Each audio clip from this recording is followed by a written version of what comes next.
For almost 3 years, I worked overnight at a fast food restaurant as the drive-thru attendant. My college class schedule was unusual and part-time, so working overnight actually made my life a lot easier. I could get schoolwork done during the day. For the most part, my shifts would go by slowly and were very uneventful. However, sometimes strange things would happen. My manager always did his best to make sure 2 people were scheduled overnight, but every once in a while we'd have to be alone for the night. Thankfully, most of the weird things would happen when my coworker was there with me, but for this one incident, I wasn't so lucky. My main coworker, who worked overnights with me, was taking his vacation week, so that left me alone for 3 out of the 5 night shifts that I worked that week. My first 2 nights went as usual with no problems. It was slow, and all the drive-thru customers' orders were small and simple. On the 3rd night, it started out slow as well, with only 5 to 10 customers coming every hour, ordering a small snack or a drink. Then, around 2 a.m., there was a long break where nobody showed up for almost 45 minutes. I kept my headset on in case someone pulled into the drive-thru, but decided to start cleaning while I had extra time. There wasn't really anything else to do, so cleaning was my way of passing the time.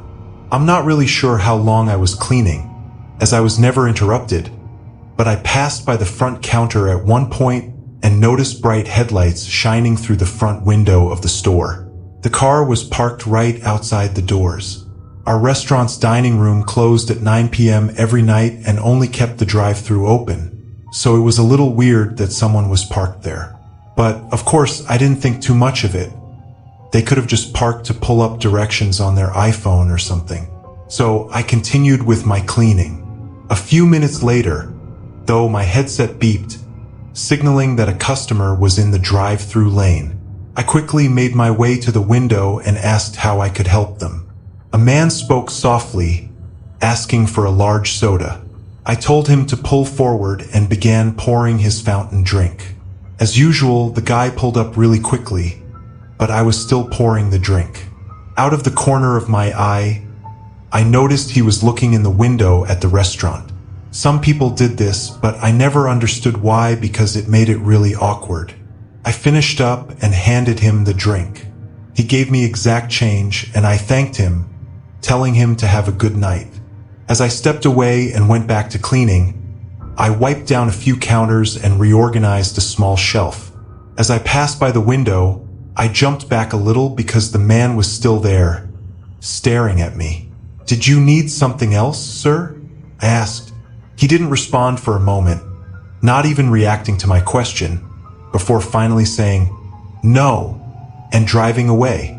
The guy must have been sitting there, looking in the window for a whole 5 minutes while I was cleaning, which was really creepy and weird, but I knew the doors to the restaurant were locked, so I still felt somewhat safe. Again, I kept my headset on and went over to the front counters to wipe them down. A few more minutes went by before there was a beep in the headset again, but when I got to the computer and asked what they wanted, nobody answered. I asked again and still got no response, so I turned around and looked at the cameras behind me that showed live footage of the drive-thru lane.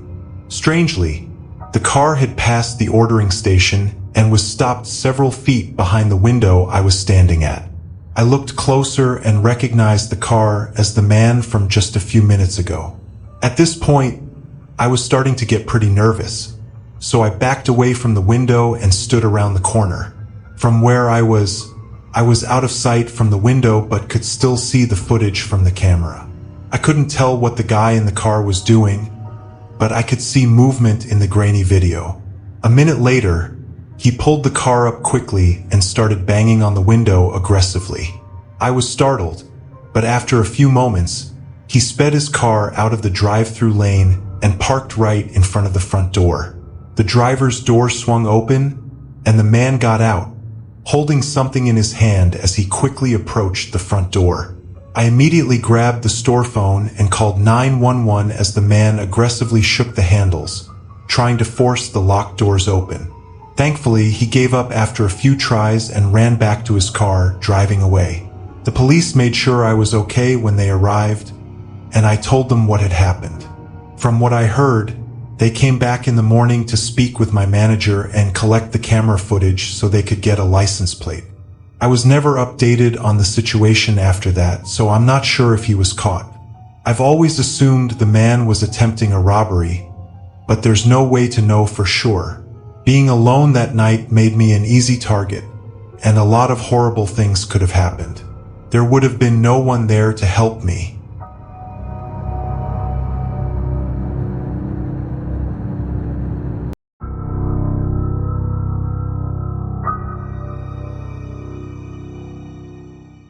I worked at a small local diner for a year back in 2019. It was just a regular, ordinary restaurant, and I was a server there.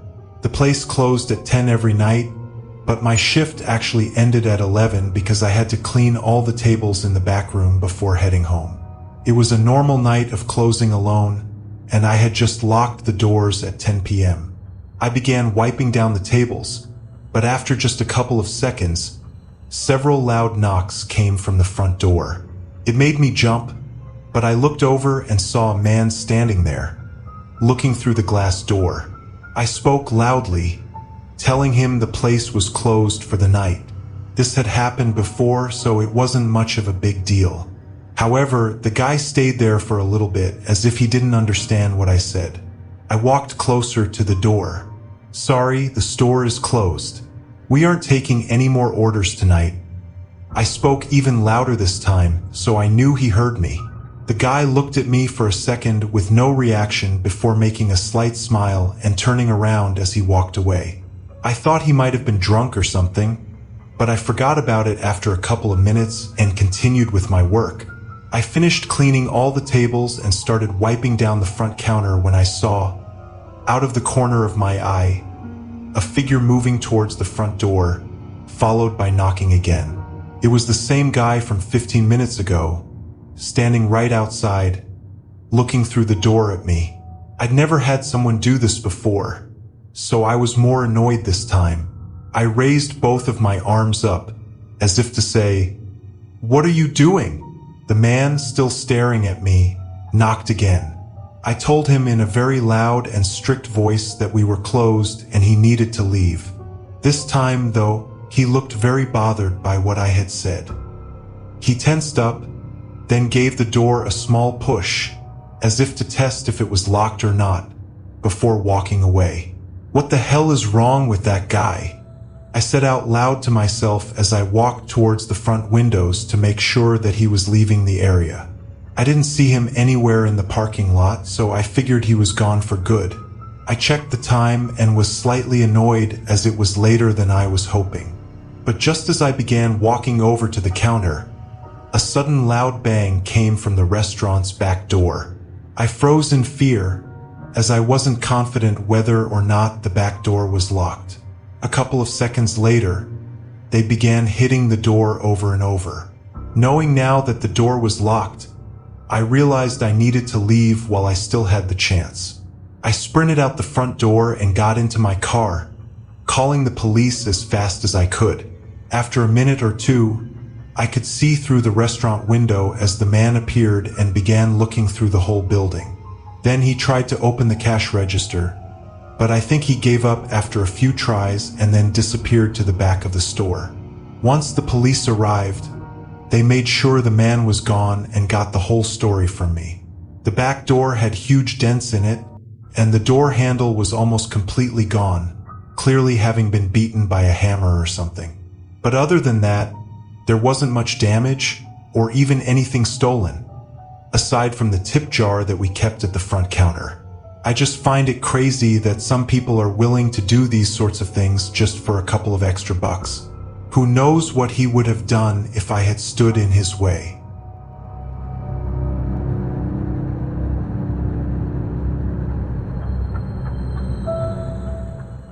I spent most of my 20s working at a variety of stores as a stocker, basically just putting products on shelves all day. After a few years, though, I took a job at a common pet store that required me to work at multiple locations. I'd basically get a small van full of boxes every day, and I'd drive to all the stores in the area and fill their shelves, then drop the van off at the warehouse when I finished. The thing about this job, though, was that I'd pick up the van at 2 p.m., so I wouldn't get out until midnight. Most nights, it would take much longer and I'd have to do 1 to 2 hours of overtime. This wasn't too big of a deal for me because with the overtime I was making really good money, but the shift did make it hard to have a normal life. Anyway, I had been doing it for several months already, and it was just like every other shift. It was 11 p.m., and I was heading to the last store, which meant I probably wouldn't get back to the warehouse until 1 a.m. Obviously, the pet stores closed at 9, so I'd always be the only one there.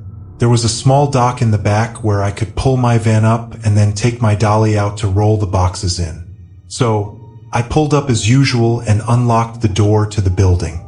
I rolled in 3 large stacks of boxes and began moving each box to the aisle where the product belonged when I heard a small thud from the front of the store. I looked up and stood there quietly for a few seconds, then went back to work after hearing no more noises. I did get creeped out sometimes when working in the stores alone at night, but I had gotten used to it at this point. When the buildings are quiet, you can hear sounds you normally don't, like the air conditioning turning on and off. So, I figured the noise was just another random sound the building made. I finished unloading the boxes to the aisles and began opening them and stocking the product. I was probably halfway done, nearly 45 minutes in, when I heard the distinct sound of a single cough echo through the building. I froze, staring at the front of the store again. I could feel my heart instantly start racing, as I was absolutely terrified. Nobody was supposed to be here, and I knew that if they didn't have bad intentions, they would have said something when I came in. After waiting for almost a minute, I slowly and quietly started stepping toward the back door. Once I made it outside, I shut the door and locked it, feeling much safer now. I got into my van and pulled my phone out to call 911. Just as I did that, I heard footsteps rushing toward the door from the inside, followed by the door handle moving slightly. The door was key-locked, so I knew they wouldn't be able to open it, but it was still terrifying and made my adrenaline start pumping. Then, loud, harsh banging and possibly even kicking came from the other side of the door. The man started yelling, pleading with me to let him out. I could hear the anger and rage in his voice. I didn't respond and hurried to call the police. As I was on the phone, the man was swearing and cursing, repeatedly hitting the door and aggressively trying to get it open. Once the operator said the police were on their way, I turned the van on and moved further away from the door. I know I should have just driven far away, but part of me wanted to make sure that this guy didn't escape before the police arrived. Thankfully, they got there pretty quickly. I met them at the door, which was now quiet, and gave them the key. The 3 officers went in, and a couple of minutes later, they came out with a man in handcuffs. He was found with a pretty big knife on him, but nothing else. I think that's the weirdest part of this whole situation, and the thing that I think about the most. The man was hiding in the store with a knife and didn't steal anything. I had never seen the man before, so I don't know why he'd want to harm me, but it seems like that might be the only explanation. It's scary to think that I could have been just a few feet away from something horrible, but at least now I don't have to worry about what his true intentions were.